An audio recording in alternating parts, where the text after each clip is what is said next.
Spider-Man pre-release is just days away, so here's my quick, no-frills draft guide for the set. 3 stat-related points to get out of the way before I discuss new set mechanics and draft archetypes and other tips. First, there are only 5 draftable archetypes instead of 10. Second, the set is just shy of 190 cards, which is pretty small for a standard set. For instance, Edge of Eternities was 261 cards. And third, we do get a decent amount of hybrid mana, which makes 3-color more plausible than you'd think, but still not highly doable. There are 5 dual lands, with a not so great surveil option attached to them, and 2 tri-lands for Grixis and Bant.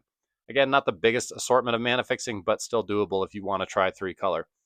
As for the set mechanics, there are 2 new and some returning mechanics, including Modified, which is concerned about creatures being equipped or auraed, and Connive, which is all about discarding counters. Both play heavily into our 2 new mechanics. The first of which is Mayhem, a villain-related mechanic and new take on the classic Madness mechanic. A Mayhem ability allows you to cast a card from the graveyard as long as you discarded it in the same turn. Simple and easy, and there's plenty of cards to connive with in this set, which will help you do just that. Mayhem's very powerful, I think, taking advantage of a cheaper casting cost and helping you beat a curve. And in a small set, I think this is superior, really. Blue, black, and red is where you're going to want to be if you want to focus on Mayhem. Second is web slinging, which is an alternative casting cost. We're seeing a lot more of these lately. Warp was a really fun one from Edge of Eternities. Web slinging has us pay its cost and then return a tapped creature to our hand.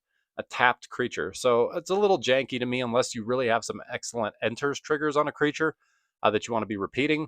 But despite the clankety clankness of it, if you want to give web slinging a whirl, you're most likely going to want to stick with green and white. Unlike most sets, Marvel Spider-Man has just 5 draftable themes across the 5 allied color pairs.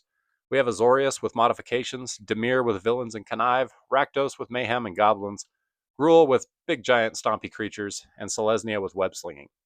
There's no shortage of excellent removal cards, counter cards, and big stompy creatures in the set, and for a smaller set, I am impressed with the variety.